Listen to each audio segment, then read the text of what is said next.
Baiklah, kita mulai saja. Bismillahirrahmanirrahim. Assalamualaikum warahmatullahi wabarakatuh. Waalaikumsalam warahmatullahi wabarakatuh.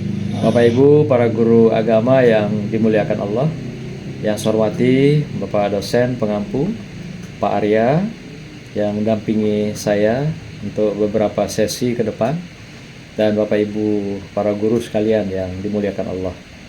Alhamdulillah kita dapat berjumpa pada kesempatan ini, yaitu dalam perkuliahan yang dinamakan dengan peer teaching ya.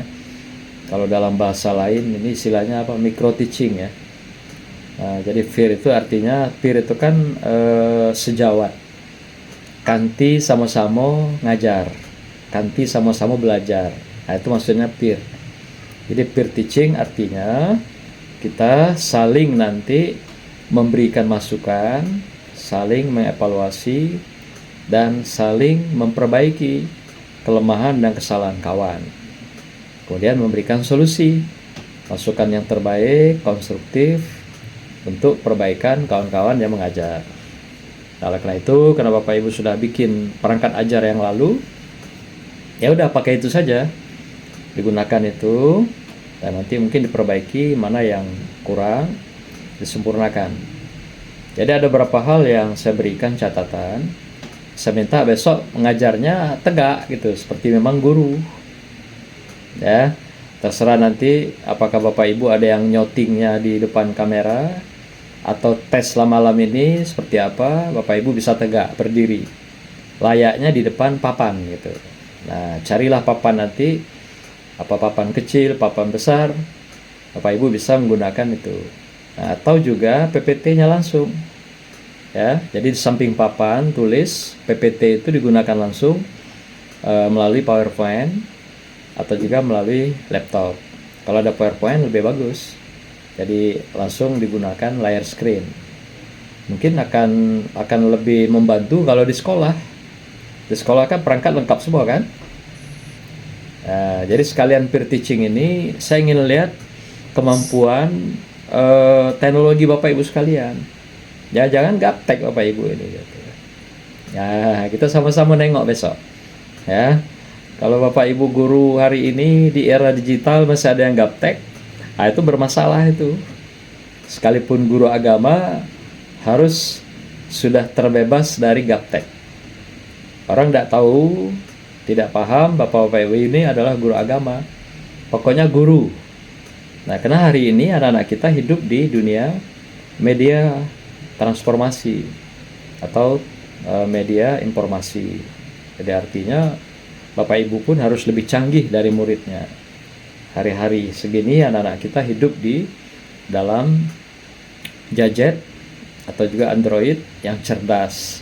Maka itu gurunya harus lebih cerdas dari anaknya, cerdas intelektualnya, cerdas emosionalnya, cerdas spiritualnya gitu. Nah, itu ya. Oleh karena itu Bapak Ibu, tolong besok dicari jalan, akalin bisa berdiri di samping menggunakan perangkat yang sudah dibuat kemarin, nanti digunakan laptop, kemudian gunakan papan tulis. Jadi samping nanti ada yang disampaikan dengan presentasi PPT, ada juga mungkin yang Bapak Ibu tulis di papan.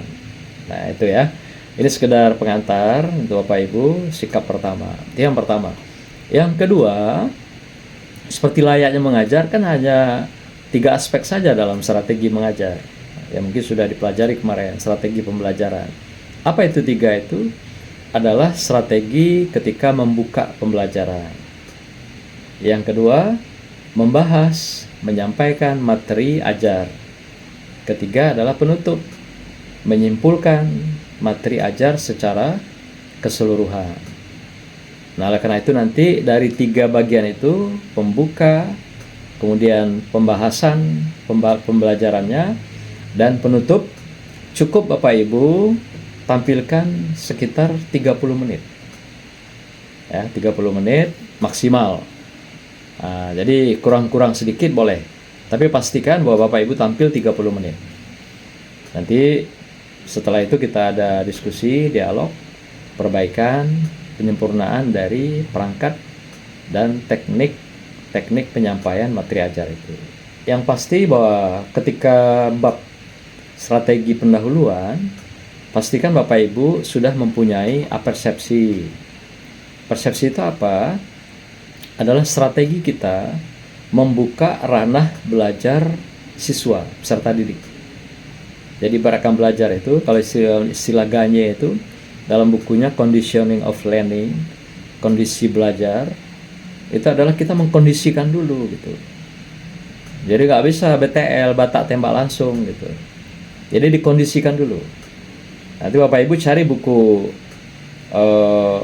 Condition of Learning itu, kondisi belajar, itu artinya setiap pembelajaran dikondisikan dulu. Nah, salah satunya dengan apersepsi itu. Apersepsi itu apa isinya? Boleh jadi mengulang apa yang sesuatu yang sudah lalu. Yang sudah diajarkan minggu kemarin, kita mereview kembali, mengulang ingatan anak kita ketika pembelajaran itu. Yang kedua, boleh juga persepsi itu Bapak Ibu mendengarkan anak-anak bercerita tentang apa yang dia pahami tentang topik yang lalu. Nah, jadi Bapak Ibu bisa mengulangi atau menagih pada anak langsung. Nah, anak, coba ceritakan apa pelajaran kita yang lalu. Oh, tentang beragama, moderasi beragama misalnya gitu. Nah, coba anak-anak, siapa yang bisa ceritakan apa itu moderasi beragama? Nah, itu boleh diceritakan. Nah, atau juga sisi lain, Bapak Ibu masuk memulai dengan bercerita. Berkisah dulu, yang lucu, yang unik, dan nanti baru mereview apa yang sudah diajarkan yang lalu. Atau juga kita menagih anak-anak. Nah, coba kamu ceritakan apa yang kamu alami kemarin atau tadi, mulai dari pulang sekolah kemarin, kemudian apa yang kamu alami sampai pagi tadi sebelum pergi ke sekolah. Disuruh anak ceritakan pengalaman dia dalam keseharian yang sudah dilalui. Setelah suasananya senang, suasananya riang, happy, baru Bapak Ibu menagih apa-apa yang sudah diajarkan yang lalu, mengingat kembali, mereview apa yang sudah diajarkan. Jadi banyak cara, tergantung Bapak Ibu sekalian. Jadi apakah Bapak Ibu dulu yang bercerita, baru masuk ke review yang lalu, atau suruh anak bercerita. Intinya apa kalau menurut Gagne itu? Adalah kita menciptakan dulu kelas itu nyaman dan menyenangkan. Jadi setiap pembelajaran akan dimulai, awali seperti itu. Awali seperti itu. Beda dengan anak PIAUD. Karena Bapak Ibu nggak ada guru PIAUD. Kalau PIAUD, dia kan punya kapasitas lebih. Apa yang lebih itu? Memorinya lebih, masih kosong. Fisiknya masih kuat. Imunnya tinggi gitu. Nah, maka itu caranya gimana kalau anak-anak yang PAUD itu? Disuruh anak-anak itu bernyanyi riang gembira dulu. Olahraga. Jadi sebelum dia masuk kelas, disuruh anak itu bergerak sebanyak-banyaknya. Apakah dengan bernyanyi-nyanyi dulu, sambil senam, apakah menari-nari, dansa, yang sifatnya intinya menguras dulu kapasitas kelebihan fisik yang ada pada anak itu, baik dengan cara apakah nyanyi, olahraga, pokoknya intinya bergerak, sampai anak-anak itu berkeringat. Nah, itu menunjukkan bahwa energinya itu sudah dikeluarkan, kelebihannya itu. Nah, baru nanti dia dibawa ke kelas dengan mengisi apa yang dibutuhkan hari itu sebagai pengalaman kehidupan, atau istilahnya pengalaman belajar. Nah, itu caranya kalau anak-anak dalam pembelajaran. Jadi tergantung dari span perjalanan hidup seorang anak itu, rentangnya. Jadi beda anak, beda perlakuan. Bapak Ibu. Jadi Bapak Ibu yang di SD akan beda perlakuan dia ketika dia berhadapan dengan anak-anak PAUD atau PIAUD. Dan beda lagi dengan anak SMP. Nah, maka itu Bapak Ibu pahami betul juga psikologi perkembangan. Ini pentingnya seorang guru itu. Jadi ada tadi kita pahami kondisi belajar, bukunya Gagne, dan juga sudah banyak terjemahan. Bisa dicari terjemahannya atau juga dalam bentuk buku yang aslinya. Jadikan buku Gagne itu sebagai masukan, penyempurnaan daripada pembelajaran Bapak Ibu sekalian. Di samping yang tadi pahami psikologi perkembangan. Jadi akan beda Bapak Ibu memperlakukan anak yang SD dan juga anak yang SMP. Demikian juga anak-anak PAUD. Nah, kemudian ada lagi buku yang saya sarankan Bapak Ibu nanti baca, bisa di googling ya. Buku-buku instruksional pembelajaran. Apakah media pembelajaran, apakah sumber-sumber pembelajaran. Demikian juga dengan komunikasi pembelajaran. Artinya kalau media itu media apa yang pas sesuai dengan mata pelajaran yang Bapak Ibu asuh. Nah, media apa yang pakai yang cocok? Metode apa yang dipilih? Kan tidak semua mata pelajaran kadang-kadang atau topik tertentu sama perlakuannya. Ada kalanya kita membutuhkan ada media dan juga metode tertentu. Mungkin ada metode ceramah, metode diskusi, permainan peran, atau juga model-model teamwork misalnya, atau model tim kerja. Nah, macam-macam. Ada juga kasus, ada juga model survei, mini riset ya, yang dilakukan dalam sebuah proses pembelajaran.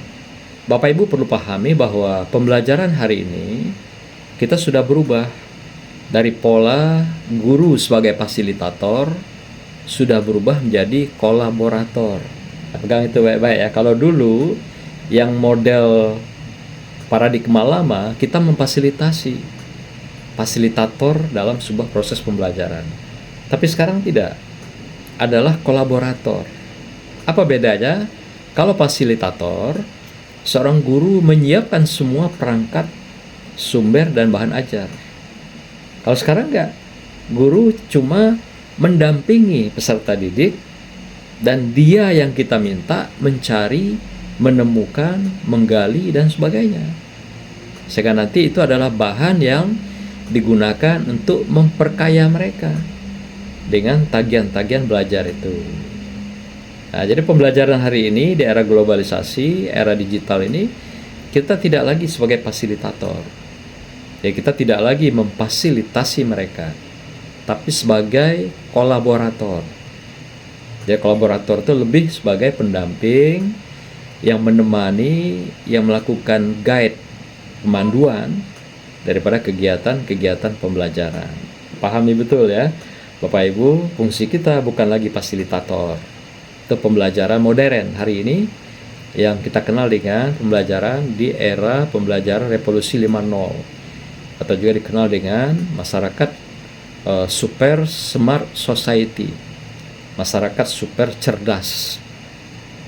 Jadi hari ini anak-anak didik kita adalah orang-orang yang cerdas, karena hidup di masyarakat yang super cerdas atau di era 5.0. Jadi kita semua adalah kolaborator yang memberikan panduan-panduan pada mereka yang relevan dengan kemampuan dan kebutuhan mereka. Jadi kita makin hari makin banyak menagih anak-anak kita untuk dalam kegiatan pembelajaran. Ingat, bukan PR ya. Kalau PR kan beda lagi kasusnya itu. Betul-betul kita menagih. Itu bagian dari pembelajaran yang kita lakukan. Begitu ya Bapak Ibu sekalian. Nah, jadi cari nanti buku-buku untuk pengayaan Bapak Ibu sekalian. Jadi ketika kita memulai pendahuluan, pastikan Bapak Ibu memulai dengan apersepsi. Istilahnya itu membuat anak-anak ini dibuka dulu ranah belajarnya dengan baik. Ketika ranah belajar sudah siap, maka gampang kita memasukkan apapun, kognitifnya, afektifnya, dan psikomotornya dalam proses pembelajaran. Tapi kalau belum dimulai, ranah belajar itu belum dibuka, seperti kita menuangkan air, di mana air itu akan kita masak dalam sebuah panci itu masih tertutup rapat. Jadi apapun yang kita tuang nggak akan masuk gitu. Nah, begitulah anak-anak dalam proses belajar. Jadi kalau kita paksakan sebanyak apapun air masuk, nggak akan tertuang ke dalam panci itu, karena pancinya masih tertutup. Oleh karena itu diperlukan nanti Bapak Ibu membuka ranah belajar dulu, baru kita mengisi pembelajaran pada kesempatan pembelajaran itu. Nah, itu bagian pendahuluan. Kemudian bagian pembahasan adalah kita menyampaikan materi ajar. Sudah kita siapkan sistematikanya, biasanya diawali dengan hal-hal yang sifatnya seperti filsafat ilmu. Kita masuk dari konsepnya. Konsep itu pengertian, definisi, dan sebagainya. Lalu bagian kedua apa? Masuk pada epistemologi. Epistemologi itu apa? Metodologinya, kebagaimanaannya. Nah, gitu. Jadi misalnya kita mengajarkan tentang agama, katakan tentang ibadah sholat. Kita berikan dulu konsepnya dengan benar. Bagaimana konsep sholat itu? Ada sholat wajib, ada sholat sunat. Sunat lagi dibagi lagi, ada sholat sunat yang mendampingi sholat wajib. Ada juga sholat sunat di luar dari sholat rawatib namanya. Ada juga sholat mutlak, misalnya juga mendampingi sholat wajib. Nah, kita ceritakan semua itu. Masuk sunat-sunat yang lain. Apakah sunat mulai dari duha, ada juga sunat istirok, misalnya jam 6 pagi ketika tergelincir matahari. Ada lagi sholat sunat di malam hari. Sampailah pada sholat sunat, misalnya fajar ya, selain tahajud yang kita berikan. Nah, itu konsepnya. Kita berikan semua konsepnya, pengertiannya, pemahamannya secara kognitif. Kemudian bagian kedua apalagi isi itu? Metodologi. Bagaimana praktek sholat itu dilaksanakan. Nah, itu epistemologi namanya. Di sini bisa dipadukan dengan aspek sikap. Sejauh mana anak-anak merasa terpanggil untuk melaksanakan sholat itu. Nah, ini kita gugah hatinya, gugah rasanya, gugah nuraninya, sehingga dia terpanggil merasa dia dengan belajar itu dia membutuhkan, dia mendapatkan. Ada aspek-aspek yang kita berikan, yaitu adalah sikapnya. Jadi bagaimana prakteknya? Kalau perlu mulai dari istinjanya malah, ya, taharoh. Nah, itu diajarkan dengan benar, dipraktekkan betul, supaya dalam bagaimana itu atau epistemologi itu juga dia mendapatkan psikomotoriknya gitu. Kita seringkali mengajarkan anak sholat teori saja gitu, tapi bagaimana praktek anak jarang diberikan dengan benar. Disinilah kadang-kadang menjadi kendala anak-anak kita sangat kaya teori, tahu dia teori, tapi juga dia miskin dengan praktek sholat itu sendiri. Atau sebaliknya, miskin teori, miskin praktek. Lebih parah lagi, saya banyak menemukan ketika tes wawancara anak-anak kita yang masuk ke UIN, itu banyak sekali tidak tahu teorinya bagaimana atau mengenali sholat itu. Banyak tidak tahu. Demikian juga taharoh, ibadah-ibadah praktis. Apalagi disuruh praktek gitu, konsep saja tidak tahu. Nah, akan lebih naib lagi kalau yang nggak tahu tuh gurunya gitu. Guru nggak tahu juga konsepnya, prakteknya minim. Ini tambah kacau. Gimana mengharapkan anaknya bisa memahami itu dengan baik. Ketika Bapak Ibu nanti menyampaikan materi itu, pastikan ketika belajar sholat, anak habis belajar bisa sholat. Anak habis belajar paham sholat. Atau juga anak habis belajar, kita evaluasi dengan formatif. Formatif itu kan satu kali belajar langsung kita evaluasi gitu. Itu namanya sukses dalam pembelajaran, tercapai. Nah, kemudian aspek yang ketiganya dalam filsafat ilmu itu namanya aksiologi. Aksiologi itu adalah nilainya, kemanfaatannya. Untuk apa dia sholat? Nah, anak juga perlu dipahami itu. Setelah tadi paham pengertiannya, bagaimana prakteknya, lalu dia harus menyadari untuk apa itu sholat, kenapa dia sholat. Inilah konsep-konsep yang dituangkan dalam pembelajaran yang kadang-kadang guru lupa itu. Ingat, besok presentasi awali dari konsepnya secara teoritis, itu namanya ontologi dalam filsafat ilmu itu. Yang kedua, epistemologi, bagaimana prakteknya. Ketiga, aksiologi, apa manfaatnya ketika dia melaksanakan sholat itu. Itu bagian pembahasan. Lalu yang bagian ketiga, penutup. Apa yang isinya dari penutup itu? Kita menyimpulkan materi atau bahan ajar yang sudah disampaikan. Jadi konsep tadi seperti apa, prakteknya bagaimana, lalu sikap apa yang kita tagih, itu ditampilkan dalam kesimpulan. Sampailah pada akhirnya apa manfaat atau mengapa kita melaksanakan sholat. Nah, itu dituang dalam kesimpulan. Dan di situ juga nanti di kesimpulan itu kita melakukan evaluasi. Evaluasi itu ada dua, ada formatif, ada sumatif. Formatif itu dari kata dasarnya form, sebentuk. Jadi sekali kita mengajar, pembelajaran yang kita lakukan langsung dievaluasi. Itu namanya formatif, dari kata dasarnya form. Maka dibilang formatif, sekali belajar langsung ditagih evaluasinya. Ada lagi yang kedua, model nanti apa? Sumatif. Sumatif itu adalah kita mengajar beberapa kali, lalu kita simpulkan dalam berapa kali itu langsung ditagih evaluasinya. Misalnya mid semester atau semester. Itu namanya sumatif. Dari kata dasarnya sum. Sum itu sejumlah. Jadi berapa kali kita mengajar, lalu digabung semua kegiatan belajar itu, lalu dievaluasi. Itu namanya sumatif. Jadi ada formatif, ada sumatif. Nah, ini kita mengulang saja kalau Bapak Ibu lupa itu ya. Nah, pastikan bahwa Bapak Ibu menggunakan dua pendekatan itu dalam evaluasi. Untuk pembagian waktu 30 menit itu, pembukaan cukup Bapak Ibu sekitar 7 menit. 7 menit udah banyak itu. Atau kalaupun bergeser sampai 10 menit lah. Nah, sisanya adalah untuk pembahasan. Pembahasan berapa lama? Sekitar 15 menit. Kemudian diakhiri dengan penutup sekitar 5 menit.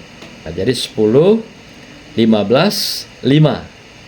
Pembuka 10, pembahasan 15, dan terakhir ditutup dengan 5 menit.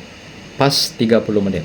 Silakan nanti boleh diputar ulang ya nanti apa yang pesan-pesan yang kami sampaikan, sehingga untuk sebagai bekal perjalanan Bapak Ibu, bukan saja untuk sekarang, tapi juga untuk nanti ketika sudah kembali ke sekolahnya masing-masing.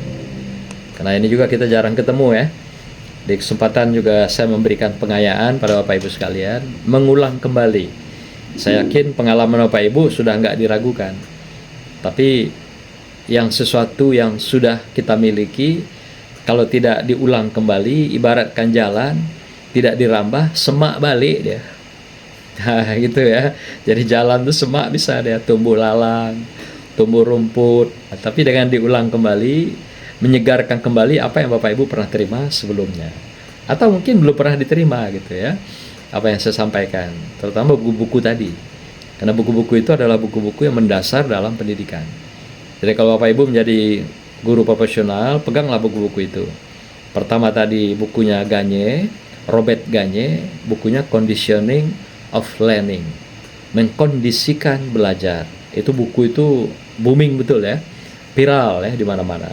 Jadi kalau seorang guru belum pernah baca buku itu atau kondisi belajar itu, rasanya hampa ya.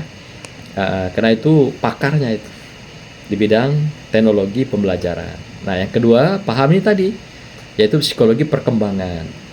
Supaya kita paham, tidak semua anak diperlakukan sama dalam pembelajaran. Nanti lihat, anak-anak SMP itu, anak SD itu, di usia-usia mereka, seperti apa memperlakukan mereka. Itu namanya psikologi perkembangan. Termasuk juga psikologi belajar.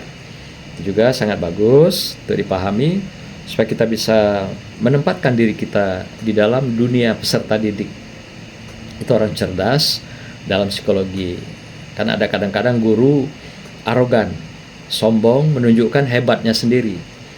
Tapi dia lupa bahwa hari ini sudah berubah polanya dari fasilitator menjadi kolaborator. Artinya guru sudah mulai harus cerdas masuk ke dunia peserta didik. Di kapanpun dan dimanapun, pastikan kita berada di dunianya peserta didik. Ada di hati peserta didik. Ada dalam pikiran peserta didik, ada di dalam dunianya peserta didik kita. Itulah menjadi ukuran seorang guru yang bisa memahami, mengerti siapa anak didiknya dengan baik. Saya kira itulah beberapa catatan awal untuk kita melakukan peer teaching besok. Ya, sebagai bekal, ibaratkan Bapak Ibu ini mau berangkat berjalan jauh, kami bekali dulu dengan pembekalan, apa itu, nasi bungkus, rendang ya, sehingga nanti tidak kelaparan di jalan. Gitu ya Bapak Ibu. Kalau ada yang mau diskusi boleh silakan dipandu oleh Ustadz Arya untuk bisa memperkaya kita semua. Saya kira gitu Ustadz Arya untuk pengantar. Ya, Assalamualaikum warahmatullahi wabarakatuh.